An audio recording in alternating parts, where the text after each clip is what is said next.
जितना ज्यादा कोई देश गरीब होता है उतना ही ज्यादा वहाँ भगवान बिकता है। जब चाइना में एक लड़की से पूछा गया कि आप कौन सा रिलीजन फॉलो करती हैं, तो उसने जो जवाब दिया वो सुनकर आप शॉक हो जाओगे। उसने कहा कि मैं एक एथिस्ट हूँ और चाइना में 90% से ज्यादा लोग एथिस्ट हैं। So China is not a religious country. Most of us, probably more than 90%. Are atheists? Yes, are atheists. मतलब चाइना के लोग ना किसी भगवान या रिलीजन को मानते हैं और ना ही किसी भगवान की पूजा करते हैं। भगत सिंह ने भी एक बार सवाल उठाया था कि अगर भगवान है तो दुनिया में इतना दुख और अन्याय क्यों। अब दुनिया की उन कंट्रीज को देखो जहाँ सबसे ज्यादा एथिस्ट रहते हैं, यूके, स्वीडन, जापान, चाइना। और आयरनी ये है कि यही कंट्रीज दुनिया की डेवलप्ड, इंटेलिजेंट और सेफेस्ट कंट्री में गिनी जाती है। असल में जब किसी देश में अच्छा एजुकेशन, अच्छा health care, law and order और सोशल सिक्योरिटी होती है तो लोगों को उम्मीद के लिए रिलीजन पर डिपेंड नहीं रहना पड़ता। वही इंडिया में आजादी से लेकर अभी तक सबसे ज्यादा लड़ाई रिलीजन, कास्ट वगैरह की वजह से ही हुई है, जिसका सरकार भरपूर फायदा उठाती है। मैं गाय को माता नहीं मानता हूँ। जैसे घोड़ा है या कुत्ता है वैसे गाय है, एक जानवर है।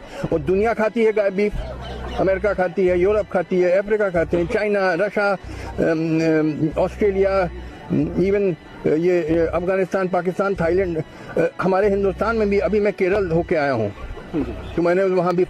मेरे प्यारे देशवासियों, संविधान ने आपको केवल जीने का अधिकार नहीं बल्कि अन्याय के विरुद्ध आवाज उठाने का अधिकार भी दिया है। अनुच्छेद 19 आपको बोलने, सरकार से प्रश्न पूछने और शांतिपूर्ण विरोध करने की शक्ति देता है। याद रखिए, लोकतंत्र में जनता सबसे ऊपर होती है और सरकार जनता के प्रति जवाबदेह है। So be educated, be organized, and always be aware of your rights. कुछ टाइम पहले मेरा भी ब्रेन वॉश हुआ था जात पात धर्म को लेकर, बट अब धीरे धीरे समझ में आने लगा अगर सच में आपको देश का ग्रोथ चाहिए तो धार्मिक चीजों से आपको बाहर निकलना पड़ेगा। और हाँ, सच में आपने देश का कंपेयर तुम करना चाहते हो, चाइना, यूएस, जापान से करो, ना कि बांग्लादेश, पाकिस्तान से करो। ठीक है भाई, जीत गई आरसीबी, कर लिया तुमने कच्चा फाड़ के सेलिब्रेशन, करोड़ों रुपए कमा लिए हर प्लेयर ने। बट अब मेरा एक क्वेश्चन है तुमसे, अपने टॉप 3 फेवरेट क्रिकेटर्स का नाम सोचो एंड फिर सोचो कि आज तक कभी भी उन्होंने तुम्हारे लिए कोई आवाज उठाई है। चाहे वो पेपर लीक हो, चाहे कोई भयंकर रेप हो गया हो, महंगाई हो, चलो महंगाई से तो इनको फर्क नहीं पड़ता, बट इन जनरल कभी आवाज उठाई है। अपने टॉप 3 फेवरेट कंटेंट क्रिएटर्स का नाम सोचो जो एकदम तुम्हारे भाई दीदी हैं, करोड़ों के घर बना लिए उन्होंने, 5-5 गाड़ियां हैं एंड बोलते हैं कि गाइस ये सब तुम्हारा ही है, आप लोग का ही दिया हुआ है। तो आप लोग के लिए कभी आवाज उठाई है उन्होंने? चलो तुम्हारे फेवरेट एक्टर या एक्ट्रेसेस सोचो जिनसे एक सेल्फी खिंचाने के लिए तुम कुत्ते की तरह दौड़ने के लिए रेडी हो, कोई उनके खिलाफ कुछ बोल दे तो मार दूंगा, उन्होंने कभी आवाज उठाई है तुम्हारे लिए? Like can you imagine the amount of followers they have? अगर वो किसी चीज के लिए आवाज उठाएं तो क्या इंपैक्ट हो सकता है, पूरा सिस्टम मजबूर हो सकता है एक्शन लेने पे। बट ये नहीं करते, क्यों नहीं करते? क्योंकि इनको घंटा फर्क नहीं पड़ता। तुम एक्चुअल में एक व्यू हो, ऐसे मिलियंस ऑफ व्यूज हैं। एक कहावत है, give them bread and circus and they will never revolt. ये sports tournaments, movies,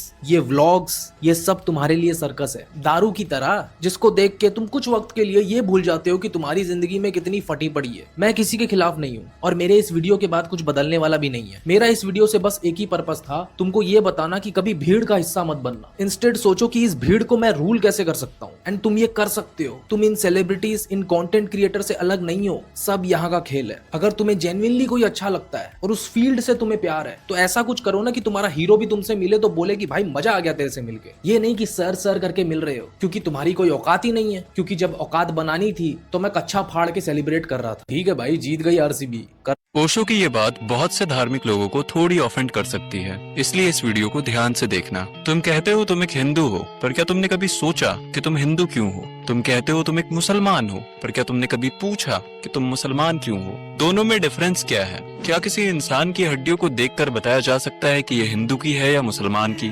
obviously not. यानी फिजिकल डिफरेंसेस तो बिल्कुल नहीं है, फिर डिफरेंस कहाँ है? और यहाँ ओशो एक ऐसा जवाब देते हैं जिसे सुनकर तुम्हारी पूरी बिलीफ सिस्टम टूट सकती है। वो कहते हैं, सोचो तुम एक हिंदू घर में पैदा हुए होते तो आज मंत्र पढ़ते और मंदिर जाते, एक मुसलमान घर में पैदा हुए होते तो आयत पढ़ते और मस्जिद जाते, और अगर तुम बॉर्डर के उस पार पैदा हुए होते तो आज तुम उन्हीं लोगों को डिफेंड कर रहे होते जिन्हें आज तुम अपना दुश्मन मानते हो। यानी तुमने अपना धर्म, अपनी कास्ट, यहाँ तक कि अपनी कंट्री भी खुद से चूज नहीं करी थी। तुम हिंदू या मुसलमान सिर्फ इसलिए हो क्योंकि तुम्हारा जन्म एक स्पेसिफिक घर और एक पर्टिकुलर एनवायरनमेंट में हुआ था।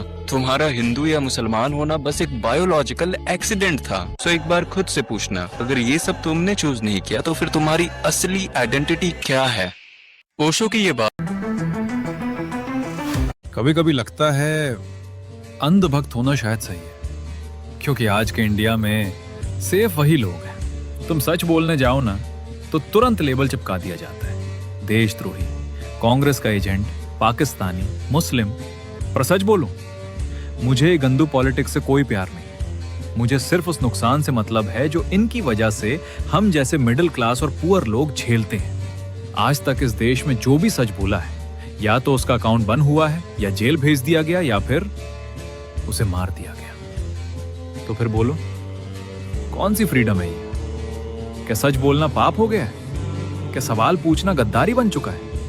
सॉरी टू से, मेरी आंखें खुल चुकी हैं, और जो देख लेता है वो अंधभक्त नहीं बन सकता। अंधभक्तों से मेरा सिर्फ एक ही सवाल है, हिंदू, मुस्लिम, मंदिर, मस्जिद छोड़ के अगर तुम्हें सच में इन नेताओं से कुछ मिला है तो कमेंट में लिख दो।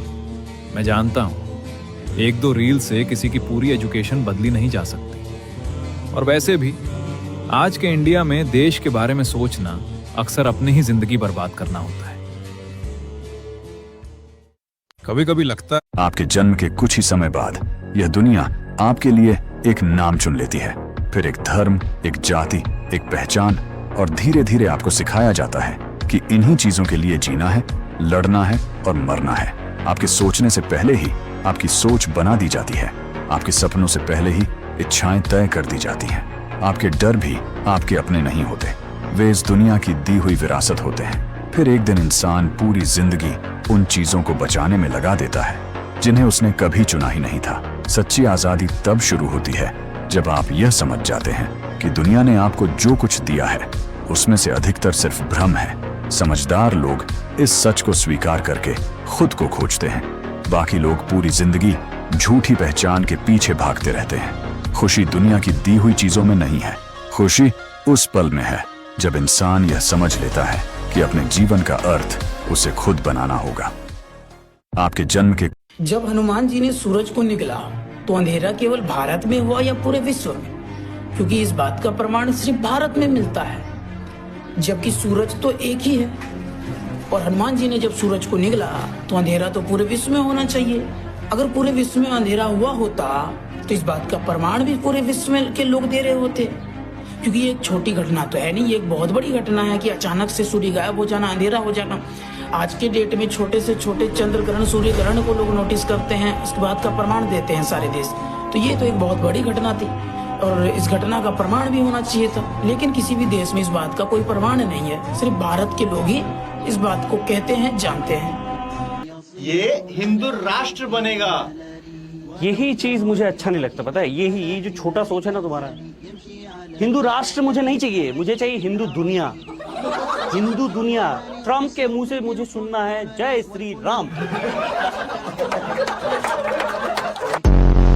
जहाँ पे धर्म ज्यादा है वहाँ के लोग ज्यादा गरीब होते हैं। इंडिया में सिर्फ 3% लोग एथिस्ट हैं, यानी कि वो लोग जो भगवान में नहीं मानते। पाकिस्तान में 1%, नेपाल में 5% और श्रीलंका में 1% लोग एथिस्ट हैं। वहीं अगर दुनिया के दूसरी साइड जाते हैं तो स्वीडन में 60% लोग एथिस्ट हैं, यानी कि 60% लोग भगवान में नहीं मानते। नॉर्वे में 39%, ऑस्ट्रेलिया में 38% और जापान में 40% लोग एथिस्ट हैं, यानी कि जो भगवान में नहीं मानते। अगर इन सारे देशों की जीडीपी पर कैपिटा देखें तो एक ट्रेंड सामने आता है। जिन देशों में लोग भगवान में ज्यादा मानते हैं, जैसे कि इंडिया, पाकिस्तान, नेपाल, श्रीलंका, इन देशों की जीडीपी पर कैपिटा $3-4 से ऊपर नहीं है। वहीं अगर इन एथिस्ट देशों को देखें, स्वीडन, नॉर्वे, ऑस्ट्रेलिया, जापान, अगर इन देशों की जीडीपी पर कैपिटा देखें तो 30,000 से 90,000 डॉलर तक जाती है। क्या ये सिर्फ एक कोइंसिडेंस है या धर्म हमारी आजादी छीनता है, हमारी क्यूरियोसिटी को मार देता है, या हमें फोर्स करता है कि हम उसके बनाए एथिक्स पे चलें और हमारे दूसरे धर्मों के साथ कॉन्फ्लिक्ट कराता है?